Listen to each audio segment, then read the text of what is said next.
Level 1. Patrol Officer. Before SWAT, there is the street. Every SWAT officer starts here, no exceptions. You cannot apply for the team until you have spent time in a patrol car learning what the job actually is before the tactical gear and the breach training and the callouts.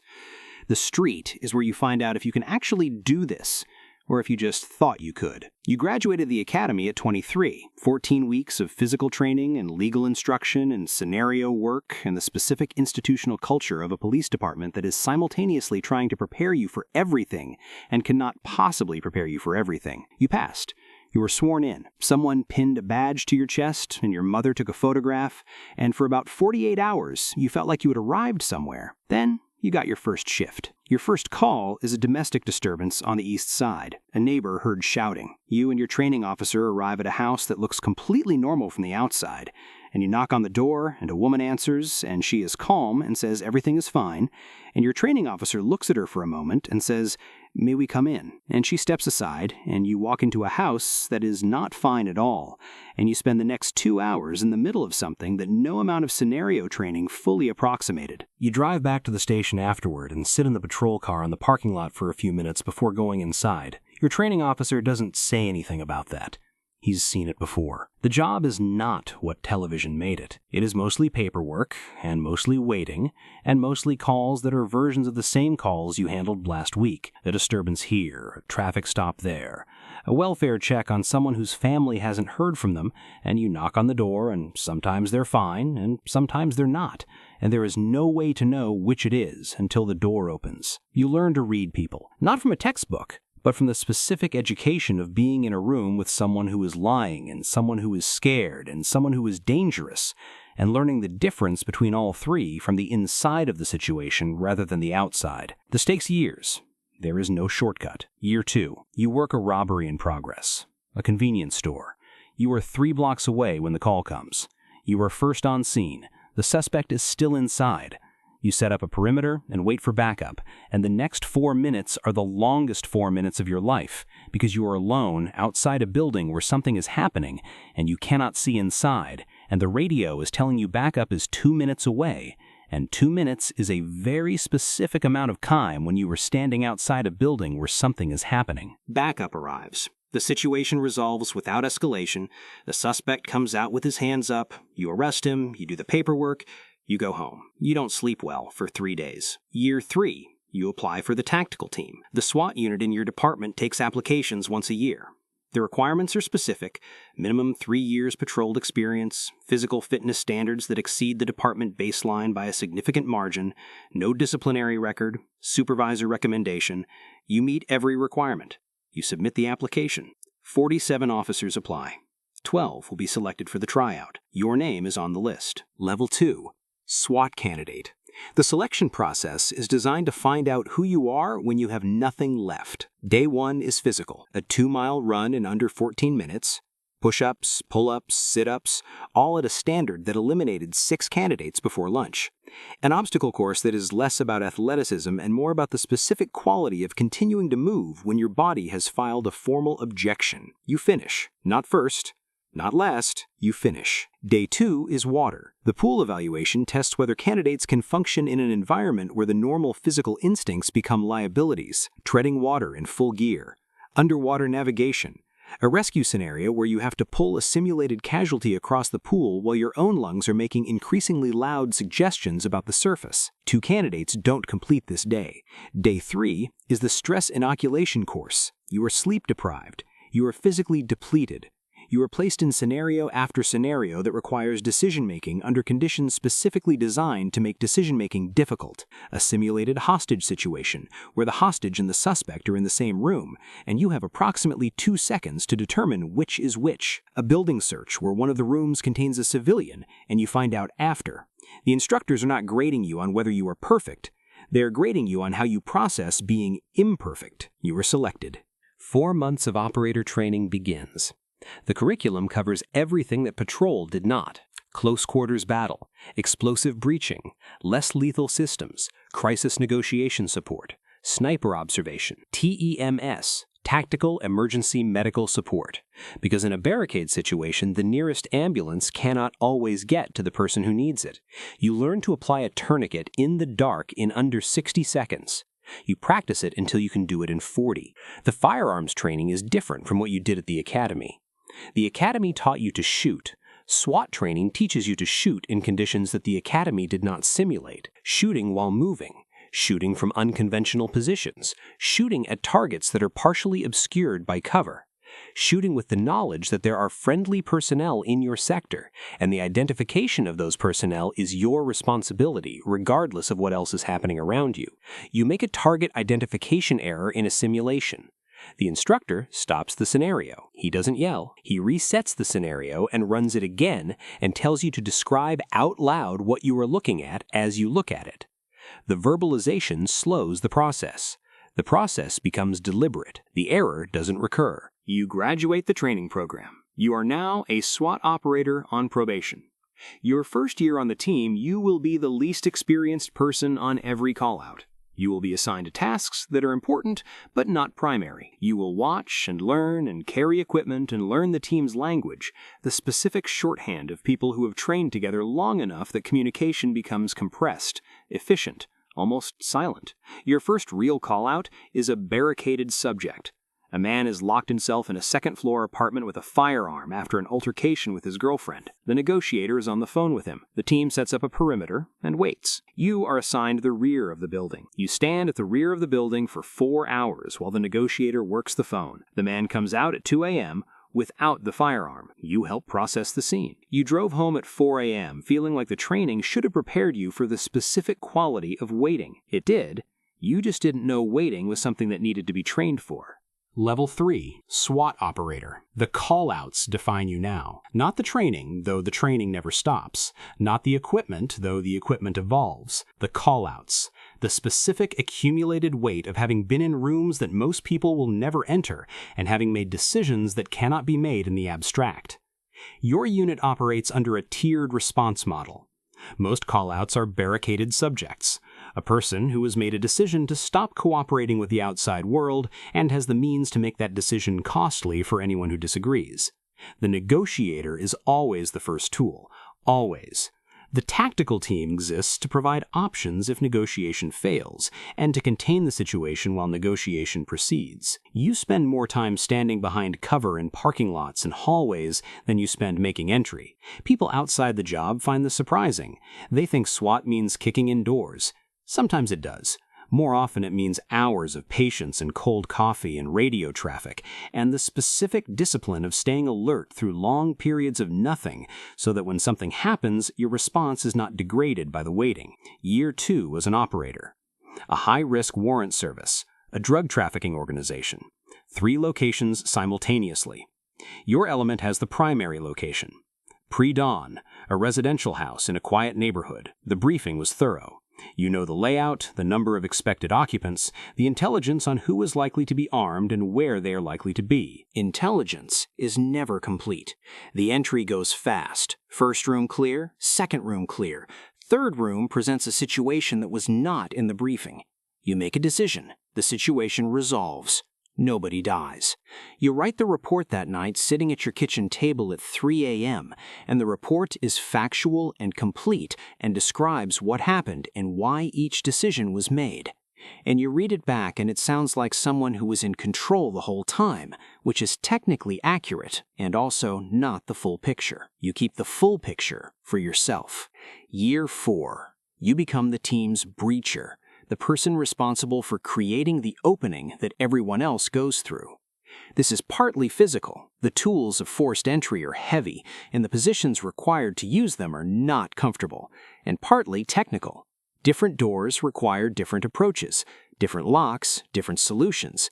A steel-reinforced door that would stop a standard ram can be addressed differently. You learn to look at a door the way a surgeon looks at a patient, as a specific problem with a specific solution, not a generic obstacle requiring a generic response. You also develop the specific psychological profile of someone who goes first into an unknown space so that others can follow. This is not recklessness. Recklessness gets people killed. It is a trained relationship with risk that acknowledges the danger accurately and continues anyway, because the alternative is that someone less prepared goes first, or nobody goes at all. Year 6. A hostage situation. Active. A man has taken 3 people in a bank. He has been inside for 7 hours. Negotiations have stalled. The tactical team is given authorization. You are on the entry team. The entry takes 11 seconds from breach to resolution. You do not think about those 11 seconds the way people outside the job might expect. You think about the preparation that made 11 seconds possible, the thousands of hours of training that compressed 11 seconds into something that could be executed without conscious deliberation in real time. Deliberation kills people. Training eliminates the need for deliberation. You have been an operator for 7 years. You are very good at this. The team knows it. Your supervisor knows it. You know it the way competent people know things, not from being told, but from the quality of the outcomes and the absence of serious errors. You apply for team leader. Level 4, SWAT team leader. You lead a 6-person element now. The transition from operator to team leader is the transition from executing plans to building them. You are still going through the door. You will always go through the door as long as you lead this element, because a team leader who stops going through the door stops being a leader and becomes a manager, and there is a meaningful difference. But you are now also the person who stands in front of a whiteboard at 5 a.m. and tells 5 other people exactly what is going to happen, and who is going to be where, and what the contingencies are when it doesn't go as described. It never goes exactly as described. Planning a tactical operation is an exercise in managing uncertainty. You build the plan around the best available intelligence, which is always incomplete. You build contingencies for the most likely deviations from the plan. You brief the team on the contingencies. You drill the contingencies until the response to the deviation is as automatic as the response to the plan. And then you accept that the situation will produce something your planning did not anticipate, and you trust the training and the team to handle it. The briefings are yours now. You stand at the whiteboard and you describe the target location and the layout and the threat assessment and the approach routes and the entry points and the assignments and the signals and the abort criteria. You watch your team's faces during the briefing. The team leader who only watches the whiteboard is missing half the information. A new operator joins your element. 26 years old, good physical skills, excellent in training. But training and a live call-out are different environments, and the difference reveals things that training cannot always show in advance. You watch him on the first 2 call-outs. His positioning is correct. His communication is correct. On the 3rd call-out, something in the environment catches him by surprise, and his response is a half-second slow. Half a second is not nothing. You run additional scenario training with him after hours, not as punishment, as investment. The specific gap revealed by the call-out is the specific gap you address. 3 months later, the half-second is gone. Year 2 as team leader. A call-out that goes wrong in the specific way that every team leader's training prepares for, and no team leader ever fully prepares for. A barricaded subject who, during entry, produces a weapon that intelligence did not identify. A member of your element is injured. Not critically, but injured. You complete the mission. You evacuate the casualty. You do the debrief. You write the incident report. You sit with your element afterward in the way that people who have been through something together sit and say things that are direct and honest and not required to be in the report. You carry the injury in a specific place, not guilt exactly, not responsibility exactly, somewhere between the two that doesn't have a precise name. You visit the injured officer in the hospital. You sit with him. You don't say much. He doesn't need you to say much. He needs you to be there. You are there. Year 4 as team leader. The commander position opens. You have been asked informally if you are interested. You think about it for 2 weeks before saying yes. Level 5. SWAT commander. You don't go through the door anymore. This took longer to accept than you expected.